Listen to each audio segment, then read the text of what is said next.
வணக்கம் நண்பர்களே.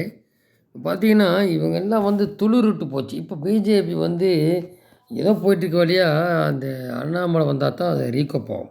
மறுபடியும் அவர் ஸ்பீடப் அந்த பழைய இது கொண்டுருவாரு, பாத யாத்திரை. இவங்கெல்லாம் ஒரு வழி பண்ணுவாரு.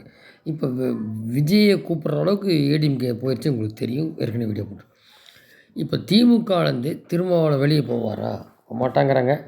ஆனா, அவர் வந்து ஆதவ பிரசாத் இப்போ கூட பாருங்க, இந்துக்கள பத்தி பேசுறவரு அவரு கிறிஸ்டின் மத தலைவரா என்னன்றது கிறிஸ்டின் மதத்தை சேர்ந்தவரா. ஆனால் அந்த எலெக்ஷன் டைமில் என்னமோ இப்போ வந்து ஏதோ பழனி கோயிலுக்கு போயிருக்கு. எலெக்ஷன் டைமில் சிதம்பரம் கோயில் போவார், அங்கே தான் நிற்பார். இப்போ பழனி கோயில் போயிருக்கு. அப்படி அது கூடி ஏதோ ஒரு ஆசிலேஷன் இருக்கும் போல் தெரியுது. இந்த காங்கிரஸ் திருமாவளவன் விஜய் கூட்டணி என்று தெரியல. அதனால தான் தைரியமாக வந்து விஜயை பார்த்தீங்கன்னா ஏடிஎம்கே அப்படி. ஏன்னா திமுக ஊழல்னு சொல்லிட்டு இது இப்போ இதில் அண்ணாமலை வந்து நீ எப்படி என்ன கூட்டணி சேருது, ஒரு தேமுதிக வரலாம், அது ஜம்ப் ஓவர் ஆகும் 34. ஆனால் என்னென்னா கூட்டணி வலுவாக இருந்துட்டால் நம்ம இவங்களை ஈஸியாக காலி பண்ணிடலாம். அவ்வளோ அதிருப்தி இருக்குது. இப்போ சட்டசபையில் வந்து ஸ்டாலின் வேணுமா வேண்டாங்கிறத வேண்டான்றதான் பொதுவான கருத்து எல்லாருக்கும்.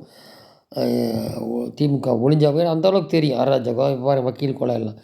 ஆனால் என்னென்னா அது பூனைக்கு மணி கட்டுற மாதிரி எல்லாம் ஒருங்கிணைஞ்சு வந்து அந்த ஓட்டு செதறாமல் இருக்கணும் கால்குலேஷனில். அதுதான் இப்போ அண்ணாமலை வந்தப்புறம் அது எப்படி ஆகுதுன்னு பார்க்கணும். எப்படி ஏடிஎம்கே டிஎம்கே அடிப்பார், இல்லை என்ன பண்ணுறாரு. இப்போ கூடி பாருங்கள், திமுக கட்சி நிர்வாக சீர்கேடு, கள்ளக்குறிச்சி உயிர் போனது அதெல்லாம் குறிப்பிட்டிருக்காரு. சிபிஐ விசாரணைக்கு மாற்றி உத்தரவிட்டுக்கு அதில் என்ன நியாயம் கிடைக்குன்னு பார்க்கணும். ஏன்னா அத்தனை பேர் இறந்துருக்காங்க கள்ளச்சாராயத்தில் அப்படிங்கிறத சொல்லியிருக்காரு. இதில் வேறு திமுக அரசுக்கு அதிகார துஷ்பிரத்துக்கு கொட்டு வைத்திருக்கு மாண்புமிகு சென்னை உயர்நீதிமன்றம் 68 உயிர் போயிருக்கு, சும்மா இல்லை. ஸோ இதுக்கு திமுக அரசு ஒத்துழைப்பு வழங்க வேண்டும் என்று திமுக அரசை வலியுறுத்துகிறோன்றாரு. இது சிபிஐசியில் ஒட்டிகிட்டு இருந்தாங்க, இப்போ சிபிஐ போயிருக்கு, என்ன ஒத்துழைப்பு தராங்கன்ற ஒரு பக்கம் இருக்கட்டும். ஆச்சா பலது கண்டுபிடிக்கல, இந்த மாதிரி இருக்குது. இது ஆட்சி மாறினாலும் தெரியுமானே இவங்க அந்த சட்டம் ஒழுங்காக சீராக இருக்குது அப்படின்லாம் பேசிகிட்டு இருப்பாங்க. என்ன திமுக வந்தாலே ரவுடி ஆச்சு, சட்டம் ஒழுங்கு சீர்கேடு. இப்போ கூட பாருங்க, கஸ்தூரி 2 நாளில் வெளில வந்துட்டு அப்படி வெளியில் வந்து நான் இன்னும் சீர்கொண்டு எழுவேன் அப்படின்லாம் சொல்லிக்கோ. அப்படி அநேகமாக பாஜக அரசியல் புதுசாக அதிகாரப்பூர்வமாக சேர்ந்தாலும் சேரலாம் பாஜகலன்றாங்க. இது ஒரு பக்கம். ஸோ இதுக்கடையில் பார்த்தீங்கன்னா, ரஜினி வந்து வரமும் அரசியலுக்கு அவ்வளோ எதிர்த்து பேசின சீமானு நேற்று போய் பார்த்துருக்காப்படி. ஏன்? இது எந்த அறிகுறி? ஒன்றும் இல்லை, விஜய் வந்ததுனால ஃபஸ்ட்டு ஃபுல் அண்ட் ஃபுல் அடி வாங்குறது சீமான் ஓட்டு தான். இப்போ சீமான் ஆட்கள்லாம் விஜய் பக்கம் வேறு பக்கம் போக ஆரம்பிச்சிட்டாங்க. சீமான் இருக்கிற நபர்கள்லாம் அந்த மாதிரி ஒரு சேராக இருக்குது. அடுத்து திருமாவளவுக்கும் அது அடி வாங்கும் ஓட்டு.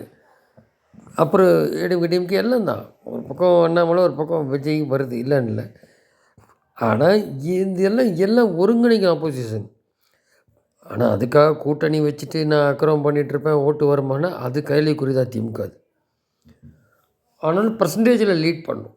4 3 போட்டி 5 3 போட்டியில் அதில் வந்து ஃபுல்லாக மாறணும், மக்கள் அப்படியே மடம் மாறணும். ஏன்னா 25 24% ஆல்ரெடி கன்சிஸ்டண்ட்டாக திமுகவுக்கு இருக்குது, திமுகவுக்கு மட்டும் இருக்குது. மற்ற கூட்டணிலாம் ஒரு பெர்சன்டேஜ் கிடையாது, காங்கிரஸ் உட்பட. அதுதான் அந்த ஜங்கு அப்படியே மாறணும். அது எங்கே மாறுது அப்படி தான். என்னென்னா அவங்களாம் சேர்த்தா 30% ஓடல, ஆனால் வாங்கிறது பார்த்தா 40% ஓட்டு வாங்குறோம். அதுதான் அரசியலில் 2 2 4 கிடையாது, அது எப்படி வேணாலும் மாறணும்பாங்க. அதுதான் அதெல்லாம் வரணும்னா அது அண்ணாமலை வந்தப்புறம் பல அதிரடி நடவடிக்கைலாம் எடுத்து ஒரு வழி பண்ணால் தான்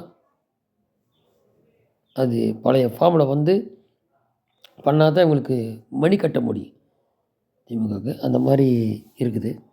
கூடி பாருங்கள், அந்த அதானி கைது பண்ணணுன்னு சொல்லலாம் சொல்லிகிட்ருக்காங்க. திமுக லஞ்சம் கொடுத்தான்றாங்க. என்ன ஊழல் என்ன பூரா அண்ணாமலை வந்து இது பூரா லிஸ்ட்டை எடுத்து பூரா ஊழல் வெளியிட்டால் தான் இவங்களுக்கு. அதான் அண்ணாமலை வந்து அவருக்கு தயாராகிடுவார் களத்தில். அவர் விஜய் அடிப்பார், அண்ணாமலை திமுக எல்லாத்தையும் வாங்குவார். அப்புறம் தான் களை சூடு பிடிக்க ஆரம்பிக்கும். அதில் தான் ஒரு 6 மாதம் ஆனால் தான் நரேஷன் என்ன, எந்த கூட்டணி என்ன அப்படி தெரியும். எதாக இருந்தாலும் ஒன் தான், ஒன்லி ஒன் திங் தான். திமுக வீழ்த்தினா தான் மக்களுக்கு கொஞ்சம் மூச்சு விடுற அளவுக்கு வந்து வரும். இல்லாட்டி இந்த மாதிரி வாக்குறுதி நிறைவேற்றாமல் கொள்ளை என்னென்ன எல்லாம் நடக்கும். கண் கூட பார்த்துட்டு 3 வருஷம் மேலே. அதுதான் இதில் வேறு அறநிலையத்துறையில் வந்து என்னென்ன நடக்குதுன்னு தெரியும் கூத்தெல்லாம். அதில் இப்போ பொன்முடிங்கிற அவர் இப்போ மாற்றி இலாக்கா மாற்றினே அவர் என்னங்கிறாரு, அந்த யானைக்கெல்லாம் வந்து எங்கிட்ட பர்மிஷன் வாங்கணும். அதான் ஒரு யானை வந்து 2 பேரை மிதிச்சிருச்சு தூத்துக்குடியில். அது சம்மந்தமாக அவர் ஒரு அறநிலையத்துறைக்கு எகென்ஸ்டாக அறிக்கை விடுறாரு. இந்த மாதிரி கூத்தெல்லாம் திமுகவில் தான் எல்லாம் நடக்கும் ஒன்றுக்கு ஒன்று. 30,000 கோடி சொன்ன மாதிரி எல்லாம் பார்த்துட்டு இருக்க மக்கள் கரெக்டாக வேலை பண்ணால் நல்லது. என்ன பார்ப்போம். நன்றி.